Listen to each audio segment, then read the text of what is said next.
Through My Eyes, written by Liberty Tillman and illustrated by Anna Rummel. I believe that maths is everywhere. From the moment I wake up until the moment I go to sleep, I'm using maths. When I wake up and get out of bed, I do a quarter turn, meaning 90 degrees to the right, accidentally putting my feet on Bruno's back for a split second before finally reaching the floor. I stand up, do a quarter turn to the left and find my chest of drawers. Where my mum left my clothes out for me, I quickly put them on. A quarter turn to the right or 3/4 turn to the left. It doesn't matter. Either way, I will get to the same place. Then it's 4 steps and I open the door. I know I need to take 8 steps along the corridor to reach the top of the stairs from my room. Finally, I take 18 steps down the stairs. I turn the corner on my way to the kitchen. I can smell the bacon and pancakes Mum is making for breakfast. Bruno, my dog, is underneath the table trying to get some bacon from my sister Molly. My mum scolds her, "Don't feed him from the table." Molly only giggles while she waits for my mum to turn her back so that Molly can slip Bruno another slice of bacon. Once we have finished breakfast, I get Bruno head towards the door. "Are you ready for our journey?" I ask Bruno. He does not answer. "Do not worry, boy. I know all the direction and I'm sure you'll help me. Let's go on an adventure," I tell him as I pat his head. With Bruno at my side, I open the door and walk along the garden path, 19 steps, taking care to walk around Mum's flower beds.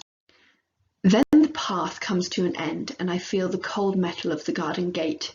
I move through the gate and turn 90 degrees to the right. As I walk along the pavement, I can hear cars driving down Main Street. I make sure to walk away from the pavement edge so I do not fall into the road. I'm safest walking next to the garden hedges and fences. I continue walking down the road until I can hear nothing except the cars on Main Street.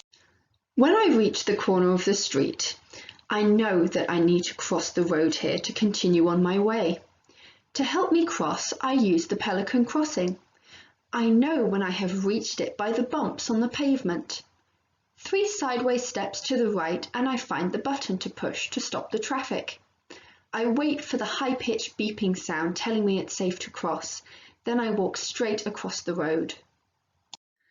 As I reach the pavement on the other side of the road, the smell of fresh bread fills the air. The bakery is on the corner of Main Street and Fairfield Road, so it's easy to find.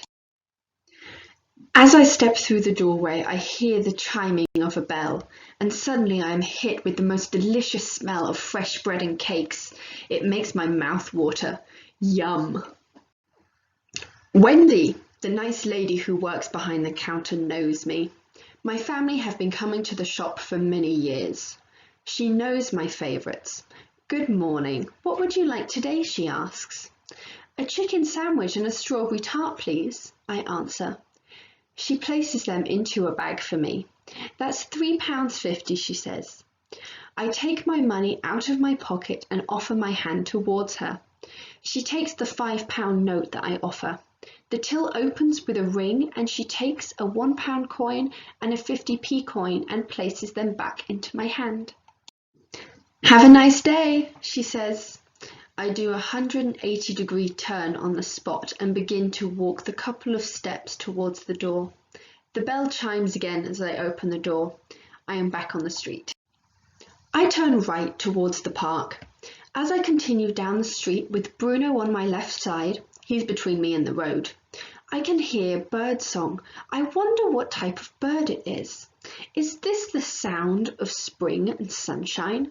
The bird song is very loud and I can hear the chatter of children playing. I must be close to the park now. I turn the corner on my left and put my hand out to feel the cold metal of the park entrance gates.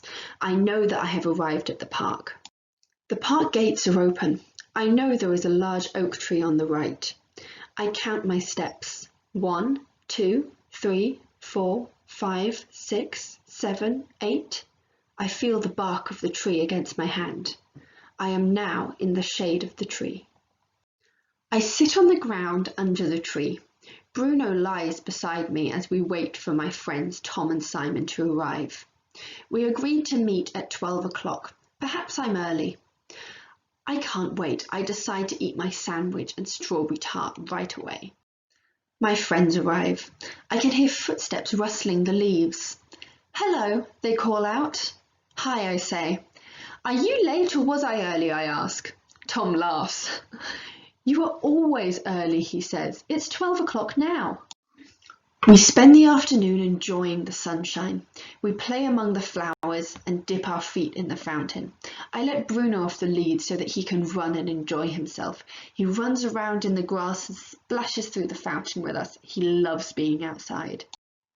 As the sun disappears, I begin to feel cold, so we decide it's time for us to head home.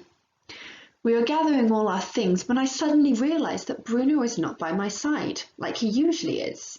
Where's Bruno? I ask my friends. Bruno! I call out, but Bruno doesn't come. Bruno!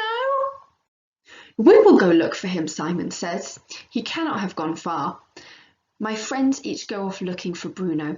Tom goes left to look near the ice cream truck, and Simon goes to the right to see if he is playing in the fountain.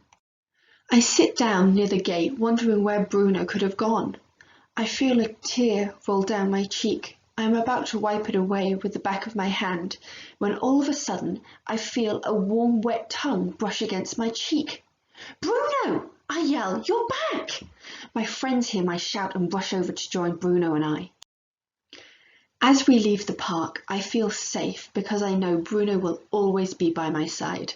He is my best friend and my biggest helper.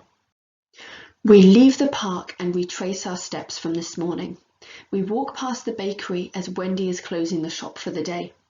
As we pass, the clock tower chimes 6 times, telling me it's 6 o'clock. I hurry on, not wanting to be late home for dinner. I feel the bumps on the pavement telling me that I have reached the Pelican Crossing. Just as my feet meet the bumps, the beeping noise starts, and I walk across the road with a group of people all heading home for the day. I continue down the road with Bruno at my side until Bruno pushes me through the garden gate. 19 steps along the garden path, around the flower beds, and I walk through the front door. As I walk inside the house, I am met with the smell of dinner and the sound of the table being set. I turn 90 degrees to the right and take 15 steps to the dining room. Dad calls, "Dinner is ready, everyone to the table." At dinner, I tell my family about my day. I tell them about the fun Bruno and I had in the park playing with my friends in the fountains. I also tell them about how I lost Bruno and how he found me. Bruno really is the best dog ever. I never would have been able to do half the things I did today if I did not have such an amazing dog. I am so glad I will always have Bruno by my side. Bruno, the world's best guide dog. Follow me through a day in my life. See the world from a new perspective. You just might see how math is all around us.